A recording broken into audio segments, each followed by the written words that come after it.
Hallelujah. Amen. Example, personal example has remained the best form of pedagogy. L'enseignement par des exemples est demeuré la meilleure forme de la pédagogie. We learn best from what other people have gone through. On apprend mieux par ce que les autres ont expérimenté.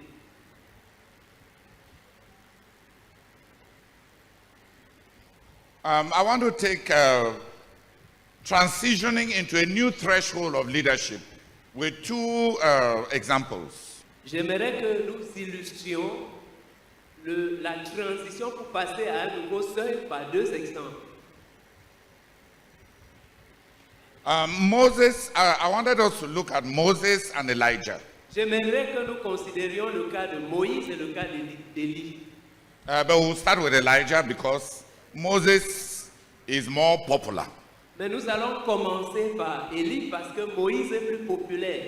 The ministry of Elijah is much less understood. Le ministère d'Élie est moins compris que le ministère de Moïse. The two of them appeared to the Lord. Tous les deux ont apparu au Seigneur. On the Mount of Transfiguration, the two of them appeared to the Lord. Sur le mont de la transfiguration, tous les deux ont apparu au Seigneur. They represent the two major trends Ils représentent deux grandes tendances in the ministry of the Lord, dans le ministère du Seigneur bringing the people back to God. pour ramener les gens à Dieu. The biggest summary about the ministry of Elijah is in Malachi chapter 4. Le meilleur résumé de la vie d'Élie se trouve dans Malachie chapitre 4. Malachi chapter 4, Malachie chapitre 4, verse 5 and 6. les versets 5 et 6. Chapitre 4, les versets 5 et 6. Voici, je vous enverrai Élie, le prophète, avant que le jour de l'Éternel arrive, ce jour grand et redoutable. Il ramènera le cœur des pères à leurs enfants et le cœur des enfants à leurs pères, de peur que je ne vienne frapper le pays des Perses. Amen. Amen. That gives us the context and the summary of Elijah's ministry. Ce passage nous donne le contexte et le résumé du ministère d'Élie. If God is looking for somebody Si Dieu est à la recherche de quelqu'un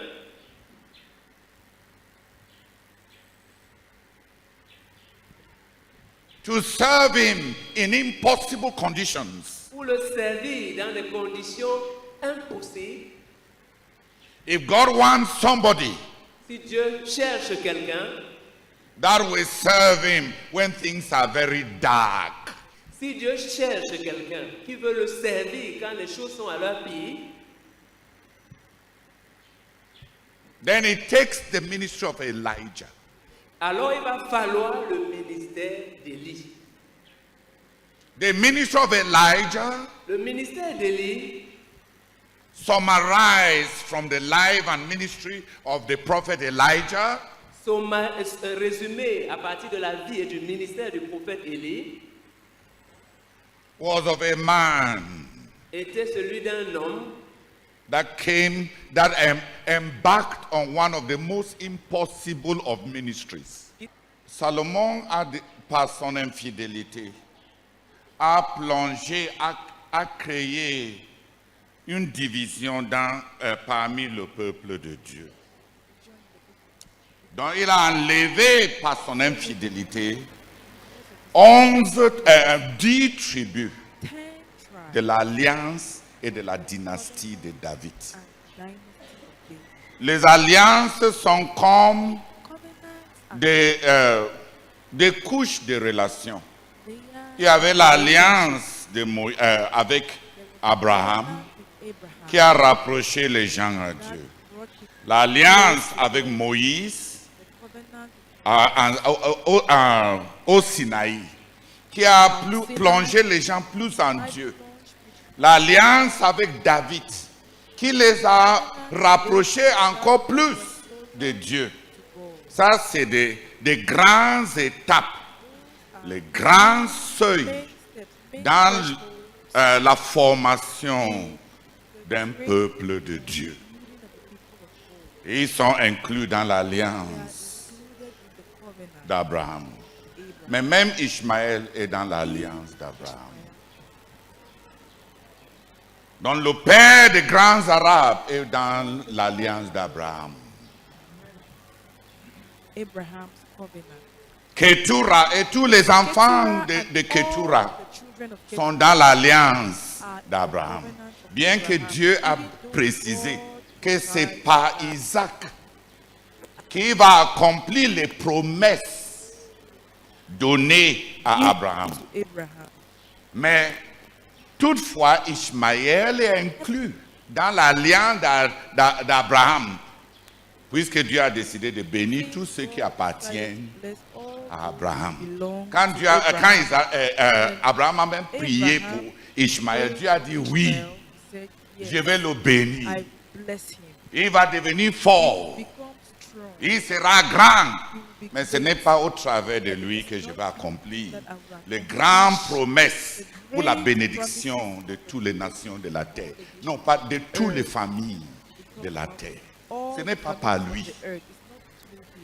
Donc, tu vois un certain niveau, à un certain niveau, dans la gestation pour produire une nation, un peuple qui est propre à Dieu.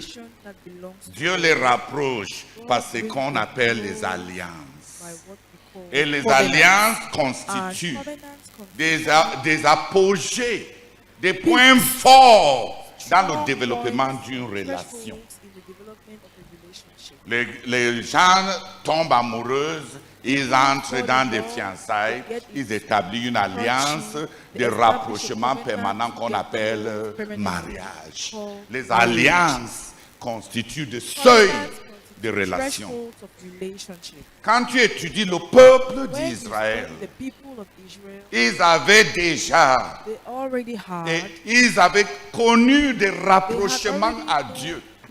Ils ont été transportés dans le cœur de Dieu par certains pionniers spirituels. Commençant par Abraham. Abraham les a amenés et les a inclus dans sa marche et dans sa foi avec Dieu. Il les a inclus. Il les a placés comme peuple de Dieu. Et après Abraham, après 400 ans, Moïse les a sortis de l'Égypte. Il les a enseignés. Il les a montré les voies de Dieu. Et au travers de Moïse, Dieu a élaboré un rapprochement. Dieu a décidé de se révéler pour la première fois, à faire une épiphanie nationale. Il est descendu sur Sinaï avec des ténèbres, avec le tremblement de terre, avec le feu et avec une voix audible qui tonnait par portégèse à tout le monde. Pour les recruter, en dehors d'Abraham et les autres qui avaient rencontré Dieu, toute la nation n'avait jamais eu ce genre de rendez-vous communautaire avec Dieu. Et Dieu a dit, je suis descendu pour établir une alliance avec vous. Je veux que vous soyez mon peuple. Je veux que vous marchiez avec moi. Je vais faire de vous un peuple à part. Et je vais vous montrer le chemin d'être ce peuple à part. Et il les a donné les 10 commandements qui sont le chemin de Dieu pour devenir un peuple distinct. Si vous me suivez, vous serez la première sur toutes les nations. Vous serez toujours en avant et prééminent, et vous, le chemin de la bénédiction, vous serez bénis par-dessus tous les peuples de la terre. Vous serez toujours premier. Vous serez mon peuple. Bien que toute la terre m'appartienne, voici le chemin de la particularisation de la relation avec moi. Il les a montrés. C'était déjà un deuxième seuil. Avec Abraham, c'était un peuple de foi. Avec Moïse, il devait être un peuple d'obéissance. Pour marcher avec Dieu. Un peuple de foi pour appartenir à Dieu. Un peuple d'obéissance. Pour marcher avec Dieu. Et être pour Dieu un peuple élite sur toutes les nations. Donc quand nous enseignons les 10 commandements, quand on prêche, quand il faut parler dans la politique et dans les visions du monde et dans la juxtaposition des idéologies dans le monde par rapport aux nations et les entités sociales, l'évangile de Dieu, c'est les 10 commandements. C'est les 10 commandements. C'est les bases morales des 10 commandements qui font des nations éminentes, qui font des nations qui sont fortes. Heureux la nation dont l'Éternel est Dieu. Le péché est de la rouille pour tout un peuple. La justice élève une nation. Mais le péché est une honte à tout peuple. Dieu a montré le chemin. Quand il faut amener quelqu'un à être un homme qui appartient à Dieu, le chemin d'Abraham, nous sommes ses enfants par la foi. Par la foi, nous appartenons à Dieu. Et par Moïse, par l'obéissance, nous accédons à la supériorité sur tous les autres.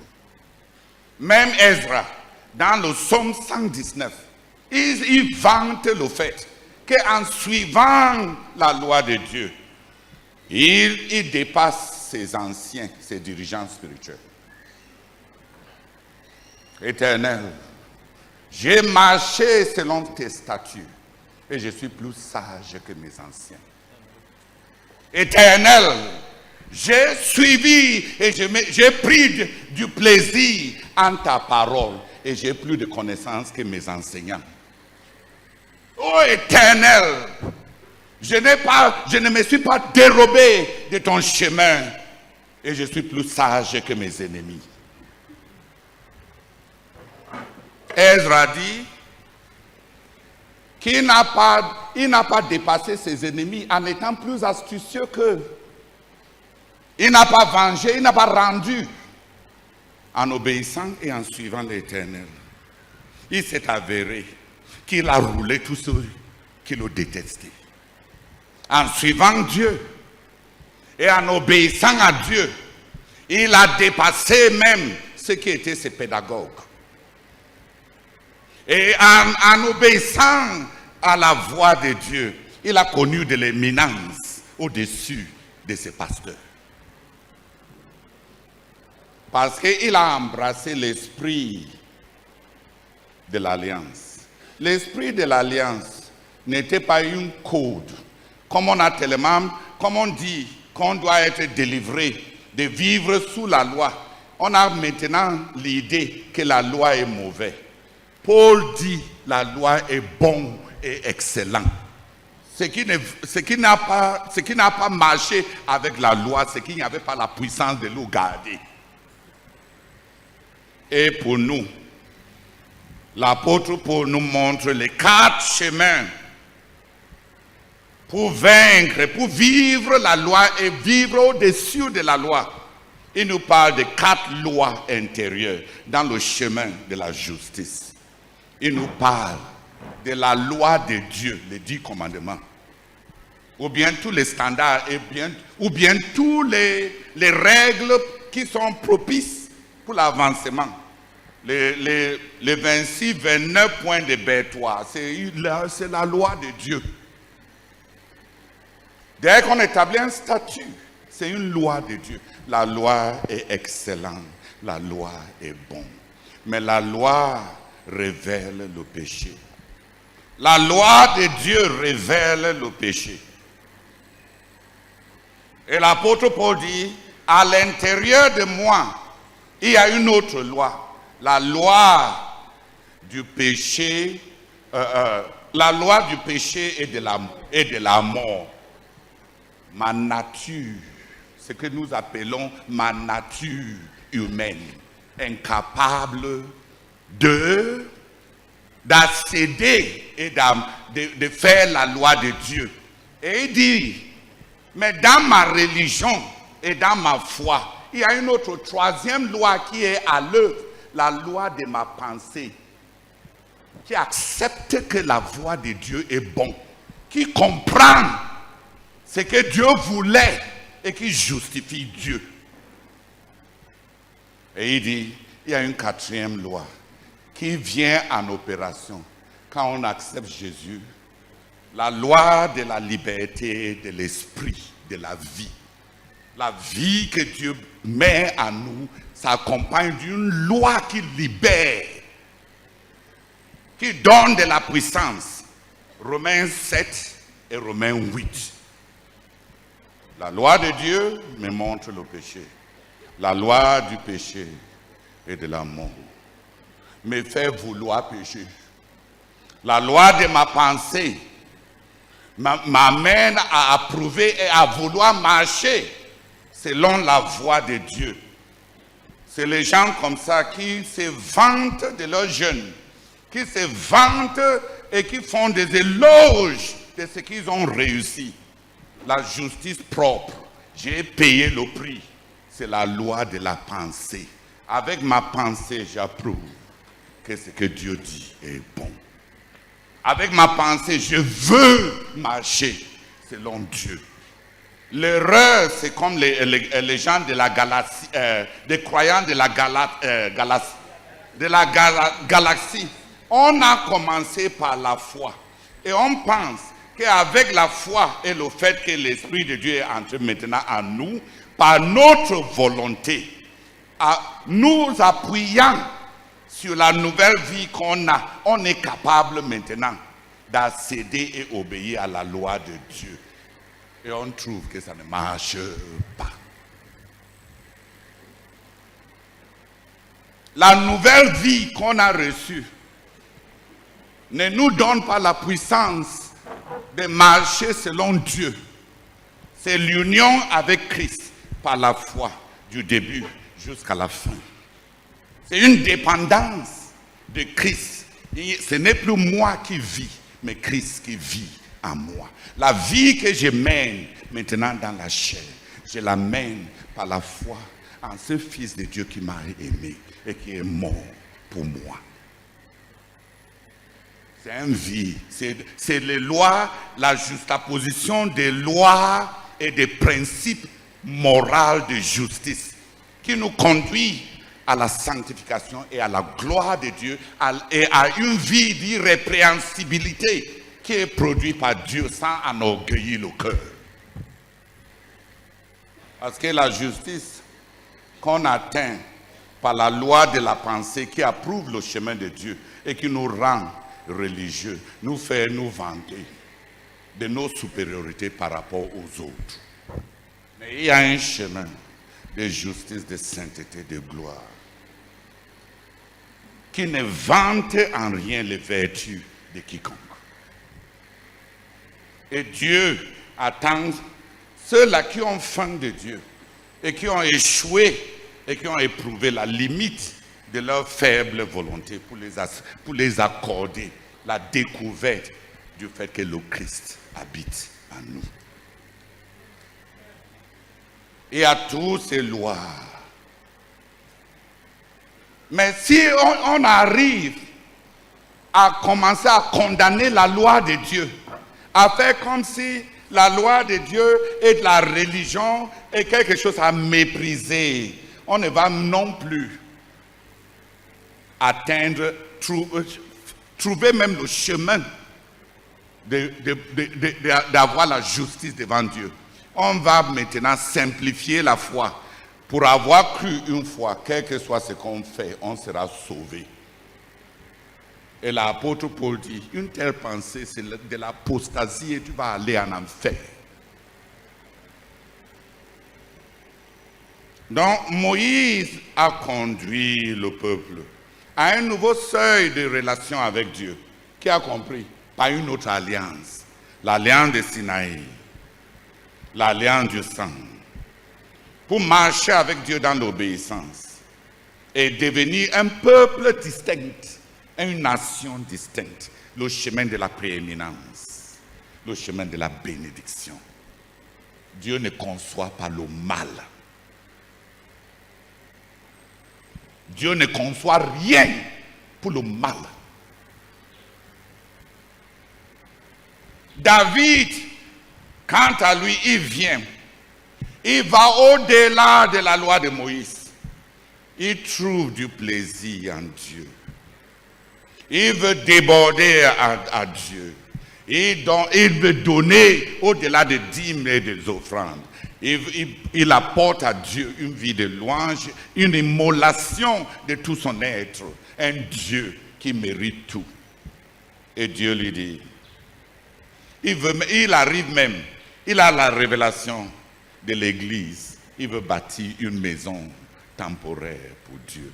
Pour manifester la gloire de Dieu aux yeux de toutes les nations. Et il pense à construire une cathédrale de renom. Dieu lui a dit, non, mon fils. Ce que tu as vu là est plus profond que tu n'en penses. Je cherche un temple parmi les hommes. Mais mon temple, c'est dans le cœur des hommes. Mais je vais te montrer comment on bâtit une maison pour Dieu.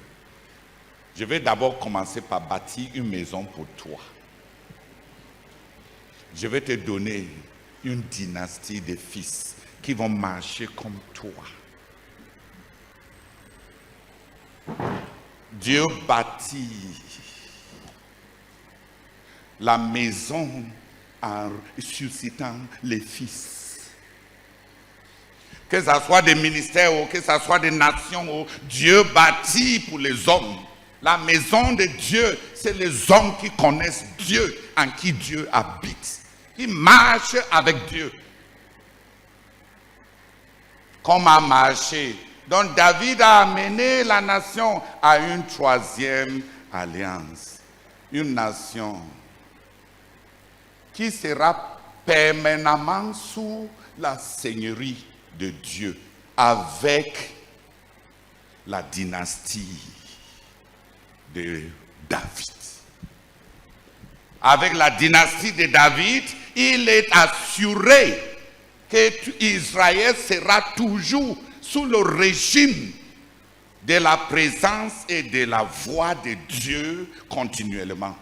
Et ainsi maintenir un royaume. Et maintenir l'ascendance que Dieu a donnée à Israël. Le royaume de Dieu va être visiblement manifesté à travers la dynastie de David. Le premier fils que Dieu donne alors à David, pour vivre et manifester ces promesses de Dieu à David, Dieu lui a dit, fais tout. Tu peux faire tout, mais ne touche pas à l'alliance. Mais Salomon est devenu riche. L'argent lui a apporté la fierté. Et l'argent lui a apporté les femmes. Et les femmes lui ont apporté la pluralité dans l'interprétation de sa foi. Les femmes lui ont apporté une tolérance, une compromission de la foi des autres. Vivre avec les autres. Et les femmes ont apporté l'idolâtrie, et l'idolâtrie a apporté la rupture de ces premières alliances. Salomon, qui devait exemplifier cette alliance de Dieu et porter la nation à son zénith, plus haut que David ne l'a jamais fait. Il a commencé. Après 30 ans, il a faibli. Parce qu'avec le temps, les gens deviennent plus larges. Ils deviennent non, pas laxistes, latitudariens. C'est-à-dire, il commence à accommoder, à compromettre. Pourquoi on doit être si exigeant? Les latitudes, c'est-à-dire, c'est qui l'écartement. Avec le temps, Salomon est devenu ce qu'on appelle en anglais latitudarian. Il donne de la latitude. Il laisse faire les autres. Hein? Ce n'est même pas vraiment libéral. Ce n'est pas qu'il croit que tout est bien. Être libéral veut dire que tu crois que tout est bien. Il est devenu large. Trop large. C'est-à-dire sa largesse, sa compréhension, puisqu'il avait même beaucoup de sagesse. Il est devenu très large dans sa sagesse. Une largesse qui permet ce que Dieu n'autorise pas. À travers l'infidélité de Salomon, la dynastie de David a connu une rupture. 10 tribus ont été perdus par Salomon. Mais il restait le peuple de Dieu. Dieu a dit à Jéroboam, si tu marches aussi comme David, tu vas commencer une dynastie de mon peuple. Salomon a été infidèle, mais ce que j'ai tranché avec David ne passe pas seulement à travers son sang. Tu peux être le fils adoptif de David. Marche avec Dieu comme David a marché avec Dieu. Et j'ai établi avec toi une dynastie comme ce que j'ai fait avec David. Dieu n'avait pas l'intention de perdre le peuple parce qu'il y a eu rupture politique. Parce qu'il y a eu rupture de l'alliance, parce que Dieu a décidé de pénaliser l'alliance avec David à cause de Salomon. Dieu n'était pas en train d'annuler son alliance avec David. Il voulait un autre pionnier qui va être un champion de voix de David. Il voulait que Jéroboam, n'étant pas le sang de David, emprunte le pas de David. Jéroboam a eu peur. Si on continue à mentionner le nom de David, tout le monde va rentrer. Il a eu peur. Il a eu peur du nom de David. C'est Dieu qui lui a dit de suivre les voies de David. Mais il a eu peur de l'appel de Dieu, voulant consolider son pouvoir. Il ne voulait pas tourner le cœur des gens aux dirigeants qui l'a précédé. Voulant gagner, avoir de l'emprise sur ces gens, il ne voulait pas vanter la manière dont David a marché avec Dieu, parce qu'il avait peur que s'il le fait, les gens vont abandonner le territoire qui lui est échu pour commencer à donner de la valeur, à faire des pèlerinages pour aller à Jérusalem. Et s'ils vont à Jérusalem, il se peut qu'ils vont recommencer à aimer les fils de David, les fils de sang de David. Donc Jéroboam a inventé un syncrétisme. Et Jéroboam toucha au deuxième seuil. Le deuxième seuil de l'alliance avec Moïse. Jéroboam dit maintenant aux enfants de David, à tout Israël, il y a beaucoup de grandes tendances dans notre histoire.